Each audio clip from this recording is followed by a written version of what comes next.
અધ્યાય 12 ભક્તિયોગ. હવે ભક્તિયોગ નામનો 12મો અધ્યાય શરૂ થઈ રહ્યો છે. ગીતાના પ્રત્યેક અધ્યાયનું પોતપોતાનું આગવું મહત્વ છે જ, પણ આ 12મા અધ્યાયનું સર્વાધિક મહત્વ છે. આ અધ્યાયને ગીતાનું હૃદય કહેવાય છે. ભક્તિ હૃદયમાં વસે છે અને ભગવાન પણ હૃદયમાં વસે છે. બંનેનો વાસ હૃદયમાં હોવાથી આ અધ્યાયનું મહત્વ વધી જાય છે. ભક્તિના સ્વરૂપ વિશે અહીં મહત્વની અને ઊંડાણપૂર્વકની ચર્ચા કરવામાં આવી છે. અધ્યાયનો પ્રારંભ અર્જુનથી થાય છે. અર્જુન ઉવાચ એવં સતત યુક્તા યે ભક્તાસ્ત્વામ પર્યુપાસતે યે ચાપ્યક્ષરમવ્યક્તમ તેષામ કે યોગ વિત્માહ. જે ભક્તો સતત યુક્ત થઈને સગુણ સાકારની ઉપાસના કરે છે અને બીજા જે ભક્તો અવ્યક્ત અક્ષર નિરાકારની ભક્તિ કરે છે, તે બંનેમાં યોગ વિત્તમાં એટલે સાચી ભક્તિને જાણનારા કોણ છે? અર્જુનનો પ્રશ્ન મહત્વનો છે. સાધ્યનું સ્વરૂપ નિશ્ચિત થવું જોઈએ. અનિર્ણાયકતા ગૂંચવાડો ઉભો કરે છે. તેનાથી સાધનાની સિદ્ધિ થતી નથી. પ્રશ્ન સમજવા જેવો છે. તેનું મૂળ ગયા એટલે કે 11મા અધ્યાયમાં છે.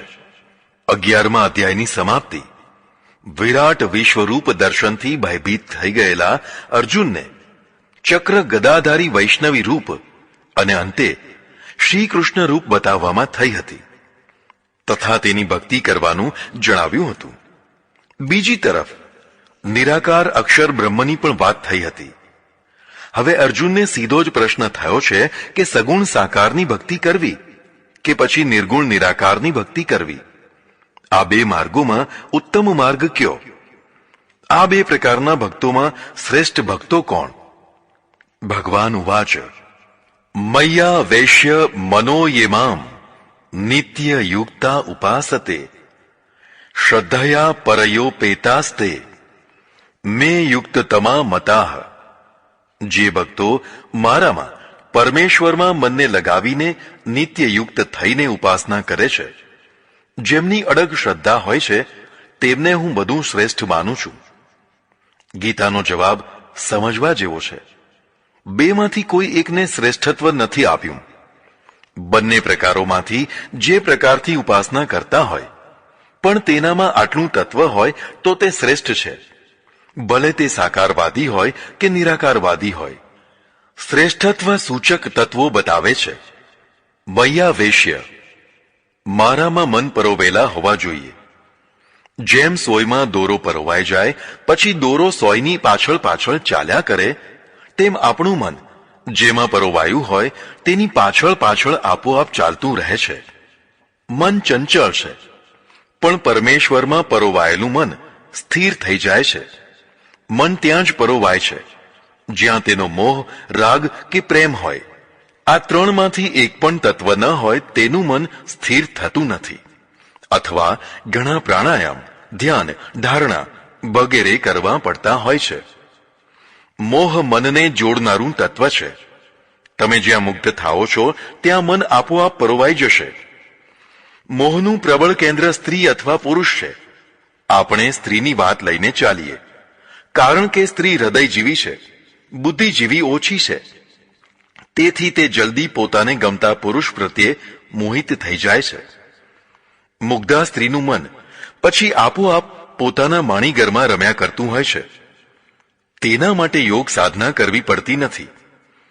મોહ આંધળો હોવાથી તે ગમે તે કૂવામાં પણ પડી શકે છે. બીજું, મોહ ઉતરી પણ શકે છે. તેથી એક તો સાતત્ય નથી રહેતું અને બીજું કલ્યાણકારિતા પણ નથી રહેતી. બીજું તત્વ રાગ છે. રાગ પણ મોહ જેવો જ છે, પણ તેમાં એક મહત્વનો ફરક છે. તે દ્વેષ વિનાનો નથી હોતો. જેટલો રાગ પ્રબળ તેટલો જ દ્વેષ પણ પ્રબળ. જ્યાં રંગ દેખાય ત્યાં રાગ લાગે. રંગ ફીકો પડે એટલે રાગ પણ ફિક્કો પડે. ફરી પાછી સ્ત્રીની જ વાત લઈશું. પુરુષને સ્ત્રી પ્રત્યે અને સ્ત્રીને પુરુષ પ્રત્યે રાગ જાગે છે. પતિ રાગીણી સ્ત્રીનું મન આપોઆપ પતિમાં રમ્યા કરતું હોય છે. જો પત્ની વિતરાગીણી થઈ જાય તો દાંપત્ય ભાંગી જાય. તેના રાગથી તેને પતિની ઝંખના રહ્યા કરે છે. યોગમાં અને વિયોગમાં બંનેમાં કદાચ યોગ કરતા વિયોગમાં તે પતિને વધુ ઝંખ્યા કરે છે. આ ઝંખના જ જીવન છે. વિતરાગને કોઈ ઝંખના નથી હોતી, તેથી તેને જીવન પણ નથી હોતું. તે ચઢેલા મોઢે ભારભર્યું જીવન ખેંચતો રહે છે. રાગ આંધળો નથી હોતો, પણ તે ચોંટી જાય છે. અને રાગ હોય ત્યાં મન આપોઆપ લાગેલું રહેતું હોય છે. પણ જો ખોટી જગ્યાએ ચોંટી જાય તો ખોટા પરિણામ પણ મળી શકે છે. મોહ અને રાગ પછી પ્રેમ આવે છે. પ્રેમ એ રાગનું રિફાઇન થયેલું તત્વ છે.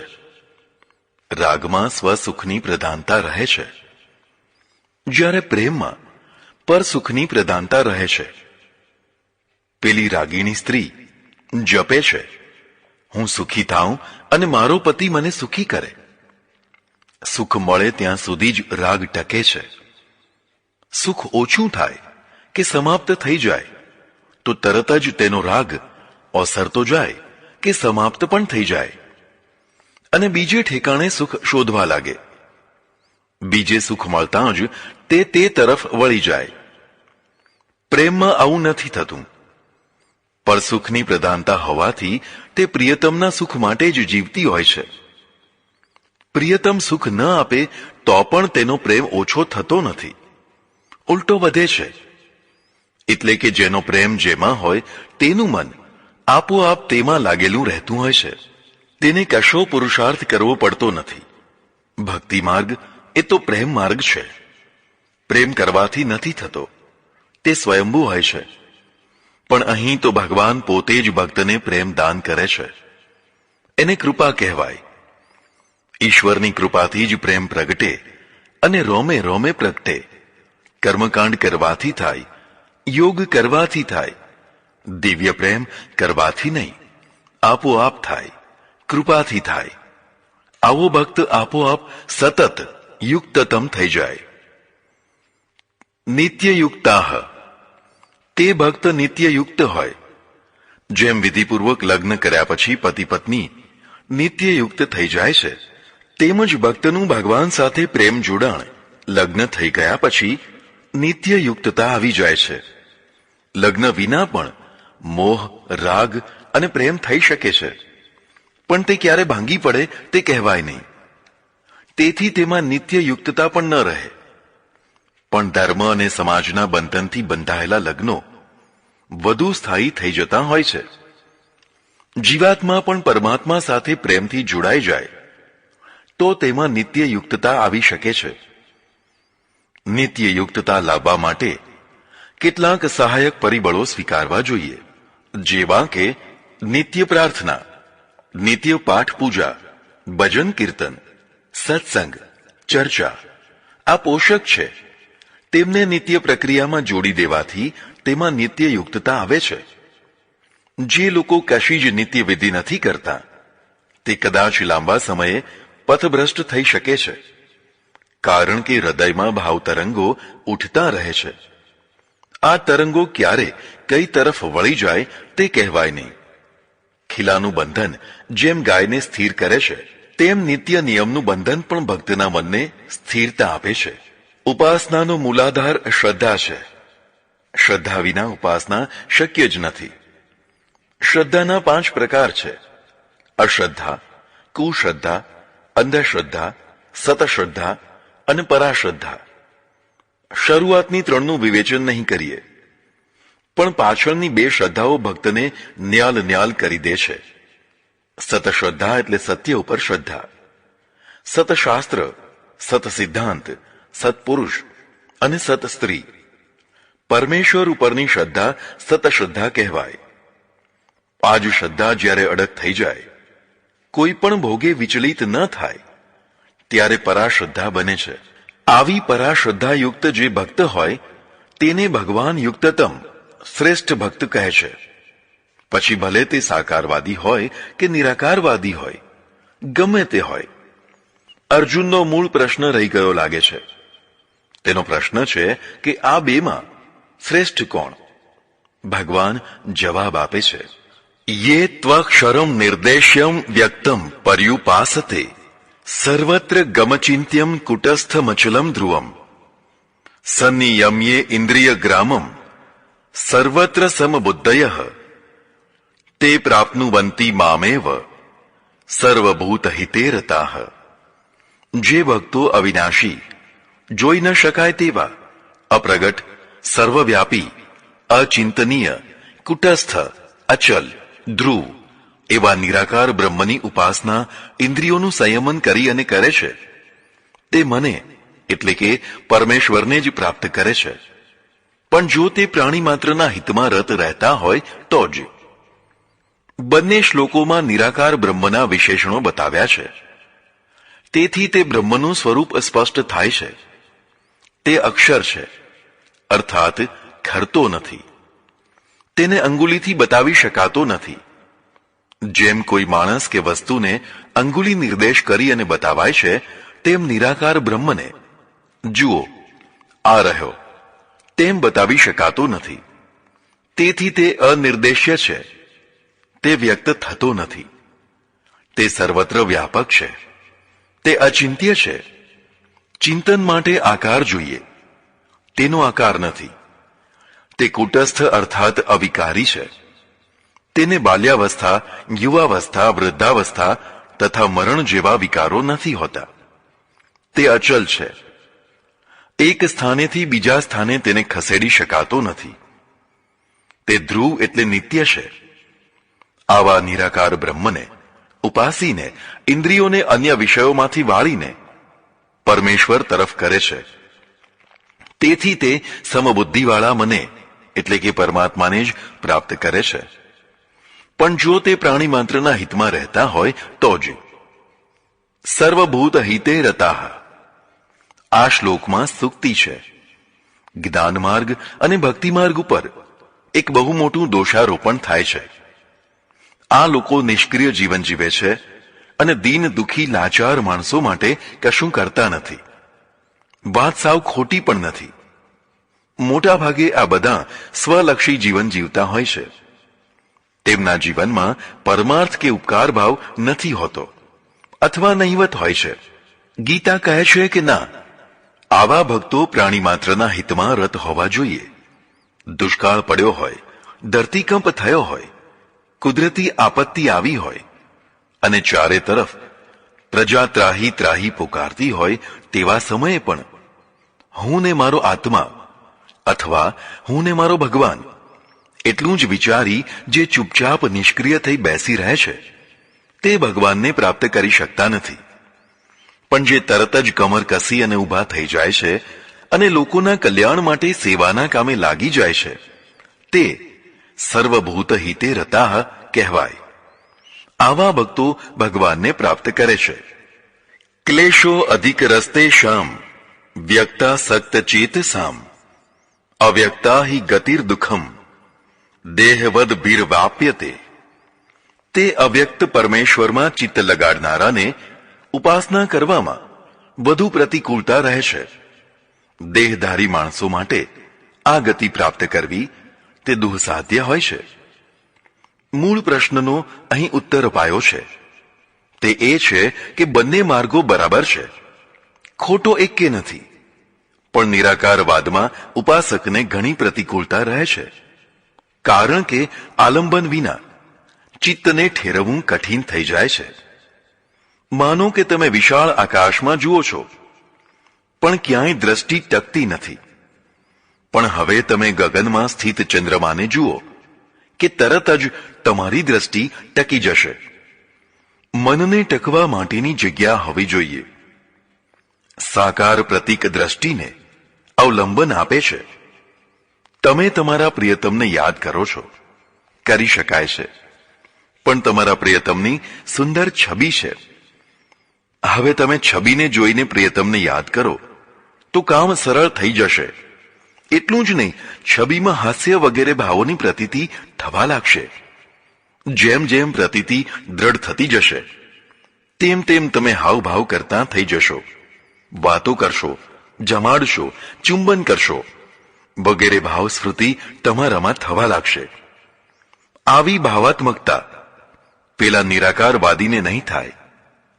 તેમાં પણ જો તે નકારાત્મક નિરાકારવાદી હશે તો ઘૃણાપૂર્વક ઉપાસના કરશે, જેમાં ભાવ વિભોરતા ન થઈ શકે. ભક્તિની પરાકાષ્ઠા તો ભાવ વિભોરતામાં છે. આંખમાંથી આંસુ વહે, રોમ રોમ પુલકિત થઈ જાય એવો ભાવાવેશ નિરાકારવાદીને ભાગ્યે જ આવે.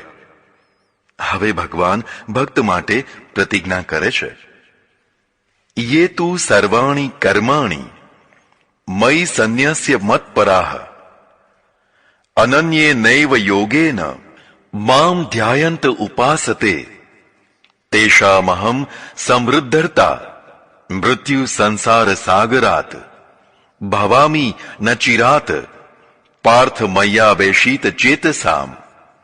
પરંતુ જે ભક્તો પોતાના બધા કર્મો મારામાં અર્પિત કરીને મારા પરાયણ થઈ અને અનન્ય યોગથી મારું ઈશ્વરનું ધ્યાન ભજન કરે છે, તેવા ભક્તોનો સંસાર સાગરમાંથી તરત જ હું ઉદ્ધાર કરું છું.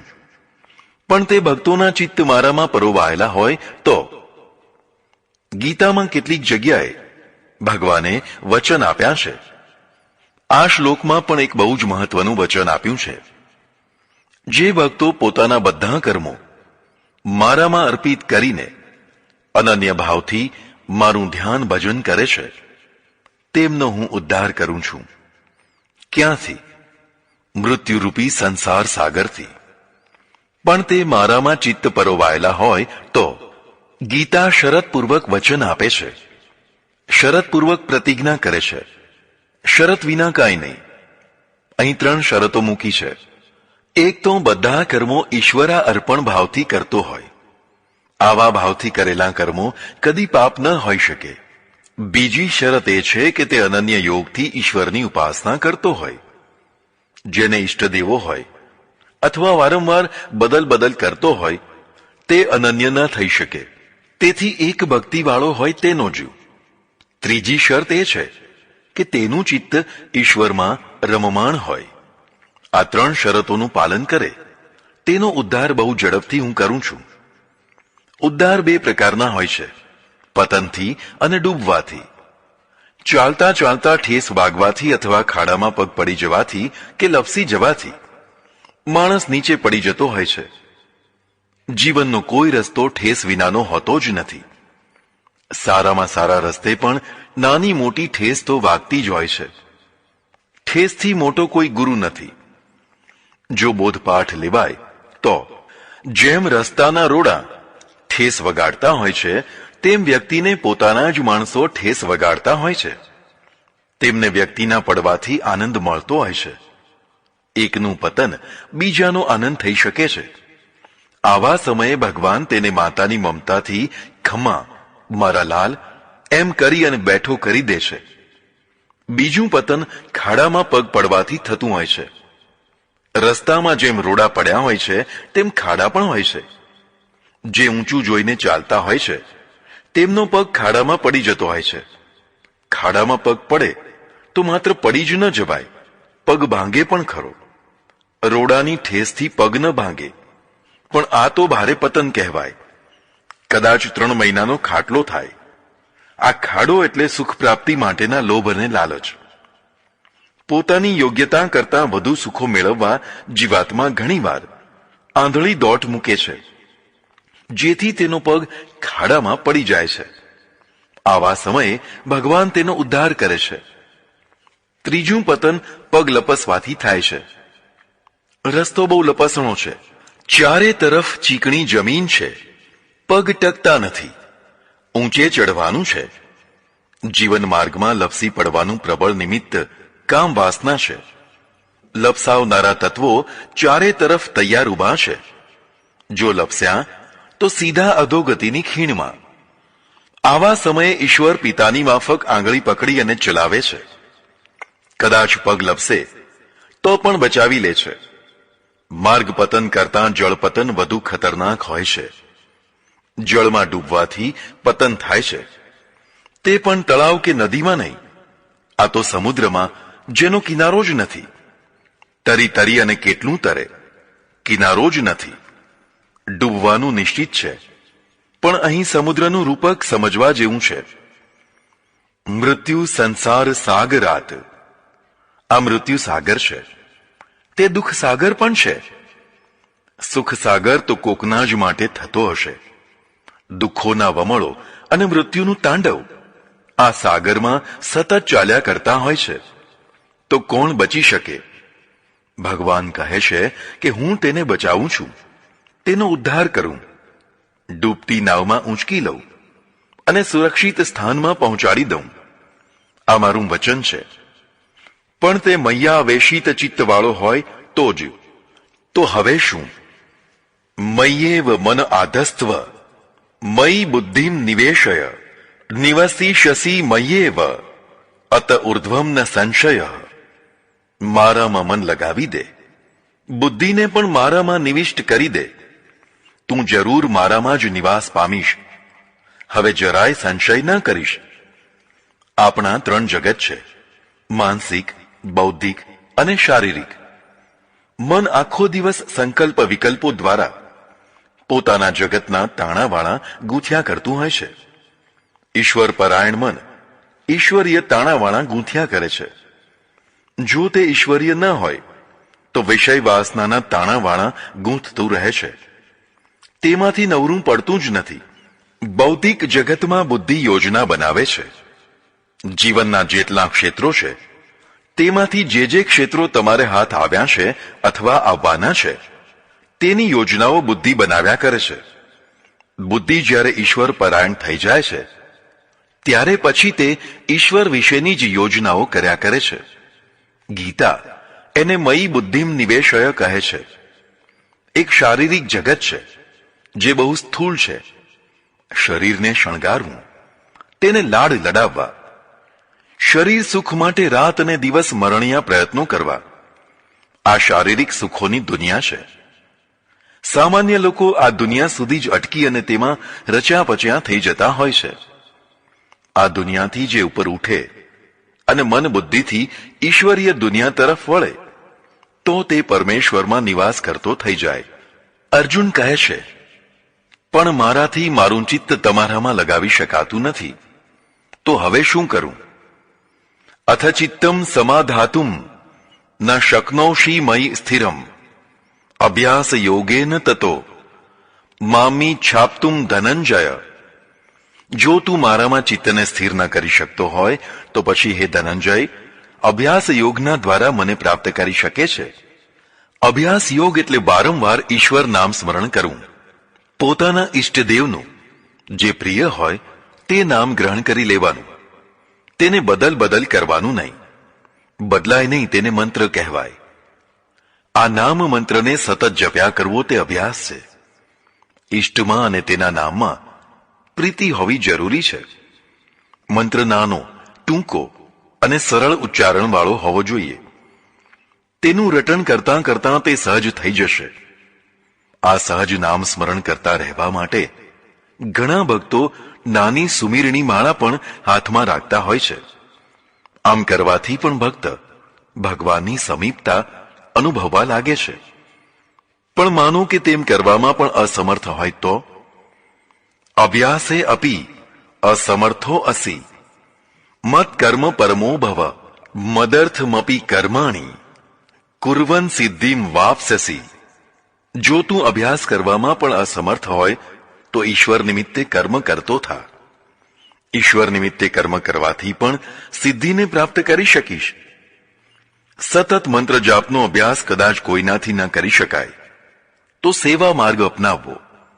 સેવા માર્ગ કર્મયોગનો જ એક ભાગ છે. ઈશ્વરને ગમતા કરવો, ઈશ્વર માટે કરવા તે સેવા માર્ગ છે. આના 2 પ્રકાર છે. પરમેશ્વર સાકાર સગુણ રૂપધારી છે અને તેને બધી માનવીય આવશ્યકતાઓની જરૂર હોય છે. તેથી તેને સવારે સ્નાન કરાવવું, તે પણ ઉત્તમ સુગંધિત દ્રવ્યોથી કરાવવું. પછી શરીર લૂછવું, નવા વાઘા પહેરાવવા, દીપ આરતી કરવી, નૈવેદ્ય કરવું વગેરે જે મનુષ્યને ગમે છે તે બધું ઉમળકાથી ભગવાનને માટે કરતા રહેવું. સવારથી રાત સુધી તેનું ને તેનું જ કામ કરતા રહેવું, છેવટે ભગવાનને પોઢાડી દેવા, આવા બધા ઈશ્વર નિમિત્તે ભાવભર્યા જુદા જુદા કર્મો કરવા તે મત્કર્મ પરમ માર્ગ છે. બીજો માર્ગ છે ભગવાનને દરિદ્ર નારાયણ, દુઃખી નારાયણના રૂપમાં જોવા. જ્યાં જ્યાં કોઈ દુઃખી દરિદ્ર દેખાય તેની સેવા કરવી, તેને જમાડવો, દવા દેવી, ધાવળો ઓઢાડવો, પાણી પાવું વગેરે વગેરે જે શક્ય હોય અને જે બને તે બધી સેવા કરવી. પણ તે સેવા દુઃખી દરિદ્રને પરમેશ્વર સમજીને કરવી તે મત્કર્મ પરમો માર્ગ છે. ઘણીવાર આ બંને પ્રકાર એક જ ભક્તમાં જોઈ શકાય છે. તે ઈષ્ટદેવની માનવીય સેવા પણ કરે છે અને પછી દીન દુઃખી કે દરિદ્રની પણ સેવા કરે છે. આવો ભક્ત દુર્લભ છે. આ માર્ગમાં મન કર્મમાં લીન થતું હોવાથી અપેક્ષાકૃત વધુ સરળ થઈ જાય છે. કદાચ આ પણ ન થઈ શકે તો અથૈત દપ્ય શક્તો અસી કર્તુમ મદ્યોગમાશ્રિત સર્વકર્મ ફલ ત્યાગમ તત કુરુ યતાત્મવાન.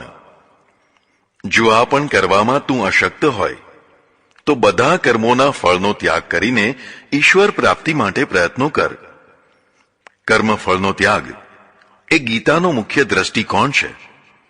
અનાસક્તિ, કર્મફળ ત્યાગ, અહંભાવ વિના કર્મ અને ઈશ્વર પ્રીત્યર્થ કર્મ, આ ચાર તત્વો વિશે ગીતા વારંવાર કહે છે.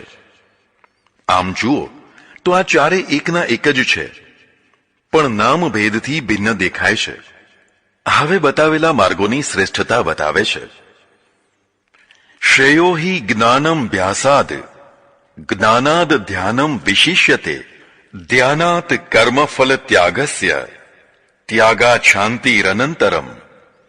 અભ્યાસ માર્ગ કરતા જ્ઞાન માર્ગ શ્રેષ્ઠ છે. જ્ઞાન કરતા ધ્યાન શ્રેષ્ઠ છે. ધ્યાન કરતા કર્મફળનો ત્યાગ શ્રેષ્ઠ છે. કેમ કે ત્યાગથી તરત જ શાંતિ થાય છે.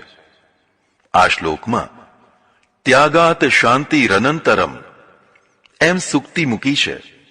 અર્થાત ત્યાગથી શાંતિ થાય છે. ત્યાગ એટલે જેને પકડવાથી અશાંતિ થતી હોય તેનો ત્યાગ. માનો કે તમે નાગણ પકડી છે, તે મુક્ત થવા ફૂંફાડા મારે છે, તમે છોડતા નથી, તો તમને અશાંતિ થશે. તેને સુરક્ષિત સ્થળે છોડી દો, તેને શાંતિ અને તમને પણ શાંતિ. આપણે આવું ઘણું ઘણું અશાંતિ કરનારું પકડીએ છીએ અને પછી અશાંત થઈએ છીએ. તેને છોડી શકતા નથી, તેથી અશાંતિ ચાલુ રહે છે. જો તેને છોડી શકાય તો તરત જ શાંતિ થઈ જાય. કઈ વસ્તુ પકડવાથી અશાંતિ થાય છે તે પોતે જ સમજવાનું છે. જે વસ્તુ અશાંતિદાયી નહીં પણ શાંતિદાયી, સુખદાયી છે તેનો ત્યાગ કરવો યોગ્ય નહીં. તેના ત્યાગથી અશાંતિ થઈ શકે છે. માનો કે તમે વસ્ત્રનો ત્યાગ કર્યો, ધનનો ત્યાગ કર્યો, પગરખાનો ત્યાગ કર્યો, આવાસનો ત્યાગ કર્યો, પત્નીનો અને પરિવારનો ત્યાગ કર્યો. આ બધી વસ્તુઓ તમને સુખ શાંતિ આપતી હતી, તો પણ વૈરાગ્યના ઉભરામાં આવીને એ બધાનો ત્યાગ કરી દીધો. આવા ત્યાગથી તમે દુઃખી અને અશાંત થશો, કારણ કે તમે ગેરસમજથી ત્યાગ કર્યો છે. જો આ ત્યાગની તમને ગુડવિલ મળશે તો ગુડવિલના સુખમાં ત્યાગનું દુઃખ દબાઈ જશે. પણ પછી તમે આવી ગુડવિલ મેળવવા ઈચ્છતા ન હોવા છતાં ત્યાગનું પ્રદર્શન કરતા થઈ જશો. પ્રદર્શન સ્થાયી નથી હોતું, દર્શન સ્થાયી હોય છે. જ્યાં સુધી દર્શકો હોય છે ત્યાં સુધી જ પ્રદર્શન હોય છે. દર્શકો ન હોય તો પ્રદર્શન મંદ પડી જાય અથવા તેનો ત્યાગ પણ થઈ જાય. આ રીતે જ જીવનમાં પાખંડ રચાતો હોય છે. એટલે ત્યાગાત શાંતિનો અર્થ અશાંતિ ઊભી કરનાર તત્વોનો ત્યાગ એમ કરવાનો. સુખ શાંતિ આપનારનો ત્યાગ કરવાનો નહીં. જો સર્વસ્વ ત્યાગનો જ દુરાગ્રહ રાખશો તો સુખ શાંતિનો પણ ત્યાગ થઈ જશે. તમે પરાધીન, પરાશ્રિત જીવન જીવતા થઈ જશો. જે મહાદુઃખદાયી છે તેનાથી બચવાનું છે. ઉપરના શ્લોકોમાં બતાવેલા ભક્તોમાંથી કોઈ પણ પ્રકારનો ભક્ત હોય તો તે કેવો હોય તેના લક્ષણો બતાવે છે. અદ્વેષ્ટા સર્વભૂતાનામ, મૈત્રઃ કરુણ એવ ચ, નિર્મમો નિરહંકારઃ, સમદુઃખ સુખ ક્ષમી. જે કોઈનો દ્વેષ કરતો નથી, સૌનો મિત્ર છે, દયાળુ છે, આસક્તિ વિનાનો છે, અભિમાની નથી, સુખ દુઃખમાં સમભાવ વાળો છે અને ક્ષમાશીલ છે. આવો ભક્ત મને બહુ પ્રિય છે. અદ્વેષ્ટા. દ્વેષના 4 કારણો છે: સ્પર્ધા દ્વેષ, ગુણ દ્વેષ, ક્રિયા દ્વેષ, માન દ્વેષ. સ્પર્ધા દ્વેષ વિશે વાત કરીએ. જીવન સ્પર્ધા વિનાનું ભાગ્ય જ હોય છે. તમે જે માર્ગ ઉપર ચાલો છો તે માર્ગ ઉપર બીજા પણ ચાલે છે. તેમાંથી જે તમારાથી આગળ નીકળી જશે તેના પ્રત્યે તમને જે દ્વેષ થશે તે સ્પર્ધા દ્વેષ છે. બધા જ તમારી પાછળ જ ચાલે તેવું તો ન પણ બને. સૌ આગળ પાછળ ચાલતા રહે છે. જીવન છે. કોઈ વાર પાછળ વાળો આગળ નીકળી જાય તો કોઈ વાર આગળ વાળો પાછળ રહી જાય. આ પ્રક્રિયા ત્યાગ માર્ગમાં, ભક્તિ માર્ગમાં, સંત માર્ગમાં બધે જ ગુપ્ત પ્રગટ રીતે હોય જ છે. સૂક્ષ્મ અવલોકન કરનારને જણાય આવશે.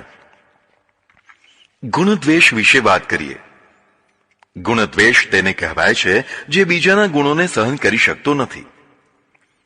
ગુણવાન પુરુષો વચ્ચે તમે જીવો છો. ગુણોની પ્રશંસા થવાની જ. તમારાથી તે સાંભળી શકાતી નથી. તેથી તમે દ્વેષ કરવા લાગો છો. આ ગુણ દ્વેષ છે. એટલે ડાહ્યા માણસો પોતાના ગુણોની પ્રશંસા કરવા દેતા નથી. તે જાણે છે કે તેમ કરવાથી કેટલાક તેને સાંભળી નહીં શકે અને પછી દ્વેષી થઈ જશે. ક્રિયા દ્વેષ. તમે સત્ક્રિયા કરો છો અથવા સફળ ક્રિયા કરો છો. બીજા નિષ્ફળ જાય છે. તેથી બીજા લોકો તમારી સફળ ક્રિયાનો દ્વેષ કરતા રહેશે. આ ક્રિયા દ્વેષ કહેવાય. માન દ્વેષ. તમને સમાજમાં બહુ માન મળે છે પણ કેટલાકને નથી મળતું. તે તમને મળતા માનને સહન કરી શકશે નહીં. તેથી દ્વેષ કરવા લાગશે. ડાહ્યા માણસો પોતાનું માન થવા દેતા નથી. માનથી દૂર ભાગે છે. કદાચ કોઈ જબરજસ્તી માન કરે તો પણ નમ્રતાપૂર્વક પોતાની અયોગ્યતા જાહેર કરે છે. જેથી દ્વેષ કરનારા ઠંડા પડી જાય છે. આ 4 પ્રકારના દ્વેષ જેનામાં ન હોય તે અદ્વેષ્ટા કહેવાય. ભગવાન કહે છે કે તેવો ભક્ત મને બહુ પ્રિય લાગે છે. મૈત્રઃ. જે સારી અને સાચી સલાહ આપે, જે આપત્તિમાં પૂરેપૂરો સાથ આપે, જેના મનમાં પ્રેમ અને હિત હોય તેને મિત્ર કહેવાય. ભક્ત સૌનો મિત્ર હોય. સર્વભૂતાનામ. આ વાક્યનું બધે અનુસરણ કરવાનું. ભક્ત સૌને સાચી અને સારી સલાહ જ આપે. તે નિષ્ક્રિય ના હોય. વિપત્તિના સમયે ખસી જાય તે ભક્ત ન કહેવાય. તે આગળ આવી અને સાથે ઊભો રહે. જેનું સદભાવ ભર્યું હેત હોય એને ભક્ત કહેવાય. કરુણા. કરુણા હૃદયનો ગુણ છે. હૃદય પીગળે એટલે કરુણા જાગે. કઠોર હૃદય પીગળે નહીં, પણ જે પારકા દુઃખોને જોતાં જ દ્રવી ઉઠે તે ભક્ત કહેવાય. કરુણામાંથી માનવતા પ્રગટતી હોય છે. કોઈ ગમે તેટલો ચુસ્ત શાકાહારી હોય પણ જો કરુણા વિનાનો હોય તો તેને ધાર્મિક કે ભક્ત માનવાની ભૂલ ન કરી બેસતા. ભક્તિની સખી કરુણા છે. કરુણા વિનાની ભક્તિ બ્રહ્મણા માત્ર છે. નિર્મમ. સ્વામિત્વ ભાવ વિનાનો પોતાની માલિકીની વસ્તુઓ ઉપર સૌનો સ્વામી ભાવ હોય છે. આ ભાવ ખોટો નથી. સ્વામી ભાવના કારણે વસ્તુનું અને વ્યક્તિનું રક્ષણ થાય છે. ઘરબાર, પત્ની, પરિવાર, ધન સંપત્તિ વગેરેમાં મમત્વ હોય તો જ તેનું રક્ષણ કે પોષણ કરવાનો ભાવ જાગે. નહીં તો મારે શું એમ કરી અને માણસ દૂર ખસી જાય. એટલે મમત્વ જરૂરી છે. પણ મમત્વથી સામાન્ય વ્યક્તિ જકડાઈ પણ જાય છે. ભક્તને તેવું ના હોય. ઘરબાર અને પુત્ર પરિવાર વગેરે બધું જ મારું નહીં ભગવાનનું છે એવું માને. તેથી કર્તવ્યમાં ઉણપ ન આવે અને જકડાઈ જવામાંથી છુટકારો મળે. એટલે નિર્મમ ભાવ રાખવાનું કહ્યું છે. નિરહંકાર, અહંકાર એટલે અભિમાન, ઘમંડ. એવો ઘમંડનો ભાવ ન હોય તે નિરહંકાર કહેવાય. અહંકાર કરવા જેવું સૌની પાસે કાંઈ ને કાંઈ હોય છે. ધન, જોબન, રૂપ, કુળ, જ્ઞાન, સત્તા વગેરેથી અહંકાર ઉદ્ભવતો હોય છે. અને અહંકાર નશો પેદા કરે છે. ભાન ભૂલાવે તેને નશો કહેવાય. અહંકારનું પોષક તત્વ ખુશામત છે. ખુશામતખોરો અહંકારીને પાનો ચઢાવતા રહે છે. તેથી અંતે તેનું પતન થાય છે. પરંતુ ભક્ત નિરહંકાર હોવાથી નશા વિનાનો હોય, આવા નશાથી મુક્ત હોય અને તે જ જાગૃત રહી શકે. ભક્તની પાસે ધન, જોબન, સત્તા કે જ્ઞાન વગેરે બધું હોય તો પણ તે બધું પ્રભુની પ્રસાદી છે તે માનીને તેના ભારથી મુક્ત રહે. સમ સુખ દુઃખ, દુઃખ સુખમાં સમભાવ રાખનારો હોય તે ભક્ત કહેવાય. સુખ અને દુઃખ જીવનની વાસ્તવિકતા છે. સુખ દુઃખ વિનાનું જીવન હોય જ નહીં. આત્મા આત્મા કરવાથી સુખ દુઃખ મટી જતું નથી. સુખ દુઃખ ત્રણ રીતે પ્રાપ્ત થતા હોય છે: પોતાના કર્મોથી, બીજાના કર્મોથી અને કુદરતી વ્યવસ્થાથી. વ્યક્તિ સુખી દુઃખી થતી હોય છે, તેથી જવાબદારીપૂર્વક અને સાવધાનીપૂર્વક પોતાના કર્મો કરવા જરૂરી છે. બીજાના કર્મોથી પણ વ્યક્તિ સુખી દુઃખી થતી હોય છે. ડ્રાઈવર કે પાયલટની ભૂલથી થયેલા અકસ્માતનો ભોગ બનેલા માણસો દોષી નથી. ડ્રાઈવર કે પાયલટ દોષી છે, પણ પરિણામ પ્રવાસીઓને ભોગવવું પડે છે. પ્રવાસીઓના કર્મોના કારણે ચાલકે ભૂલ કરી હોય તેવું કહેવું યોગ્ય ન કહેવાય. પ્રવાસી તો 200-500 પણ હોય છે. બધાના કર્મો એક સાથે જાગી ઉઠે નહીં, અને આ પરિણામની અસર પ્રવાસીઓના સગા સ્નેહીઓને પણ ભોગવવી પડે છે. એટલે સૌના કર્મોથી ડ્રાઈવરે ભૂલ કરી હોય તેમ કહેવું યોગ્ય નથી. આવી જ રીતે સારો રાજા, સારો નેતા અને સારા અમલદારો દ્વારા પ્રજા સુખી અને સમૃદ્ધ થતી હોય છે. તે બીજાના કર્મોથી સુખી થઈ કહેવાય. કુદરતી પ્રક્રિયાથી થતા સુખ દુઃખ, ધરતીકંપ, સુનામી, જ્વાળામુખી, અતિવૃષ્ટિ, અનાવૃષ્ટિ વગેરેના કારણે પ્રજા દુઃખી થતી હોય છે. આમાં તે પોતે કારણ નથી હોતી, પણ કુદરતી પ્રક્રિયા કારણ હોય છે. એટલે માત્ર પોતાના કર્મોથી જ માણસ સુખી દુઃખી થતો નથી, પણ બીજાના કર્મો પણ સુખ દુઃખમાં ભાગ ભજવે છે. ભક્ત પોતાના કર્મો પ્રત્યે સભાન હોય છે, તેથી ભૂલો નથી કરતો અને સાવધાનીથી કર્મો કરે છે. પણ કોઈ વાર તેણે બીજાના કર્મોના પરિણામો પણ ભોગવવા પડતા હોય છે. અને કુદરતી પ્રક્રિયા તો સૌને પ્રભાવિત કરતી જ હોય છે. આવી પ્રત્યેક સ્થિતિમાં ભક્ત સંભાવ રાખે, અર્થાત સંતુલન રાખે. સુખમાં ફૂલાઈ ન જાય અને દુઃખમાં હાય તોબા ન કરે. ભક્તની આ આધ્યાત્મિક દશા કહેવાય. અપરાધોને ક્ષમા કરનારો હોય તે ભક્ત કહેવાય. આ તેનો સ્વભાવ છે. અપરાધો 5 પ્રકારે થતા હોય છે: અજાણતા, નાદાનીથી, વિચારપૂર્વક, ખોટી દાનતથી, વિશ્વાસઘાતથી. અજાણતા અપરાધ તો લગભગ બધાથી થઈ જતો હોય છે. જેમ કે તમારો પગ કોઈને અડી ગયો, ધક્કો વાગી ગયો, અગ્નિની ચિનગારી પડી ગઈ. આવા અપરાધો અજાણતા થઈ જતા હોય છે. વ્યક્તિની દાનત ખરાબ નથી હોતી, પણ પૂરી કાળજી ન રાખવાથી આવું થતું હોય છે. આવા અપરાધ ક્ષમા કરવાને યોગ્ય છે. નાદાનીથી થતા અપરાધ, આ અપરાધ અજાણતા નહીં પણ જાણી કરીને થતો હોય છે. પણ વ્યક્તિ નાદાન છે, તેથી નાદાનીથી અપરાધ થઈ જાય છે. જેમ કે એક વિદ્યાર્થીને તેના નાદાન મિત્રે સમાચાર આપ્યા કે તું ફેલ થયો છે. પેલાને લાગી આવ્યું અને ન કરવાનું કરી દીધું. આ અપરાધ છે, પણ નાદાનીથી થયો છે, તેથી ક્ષમા કરવાને યોગ્ય છે. વિચારપૂર્વક કે ઈરાદાપૂર્વક કોઈને નુકસાન પહોંચાડવું, માર મારવો, ચોરી કરવી વગેરે અપરાધો દંડને લાયક છે. પણ વ્યક્તિને અપરાધનો પશ્ચાતાપ થતો હોય અને ફરીથી ભૂલ ન કરવાની ખાતરી આપે તો ક્ષમા કરી શકાય. પહેલેથી જ દાનત ખોરી હોય, પૂરી યોજનાથી ષડયંત્ર રચ્યું હોય તો તેવા અપરાધો ક્ષમા કરવાને યોગ્ય ન ગણાય. વિશ્વાસઘાત કરીને જે અપરાધ કરાય તે તો કદી માફ ન કરાય. વિશ્વાસઘાતી મહાપાપી, તેને તો દંડ જ દેવો જોઈએ.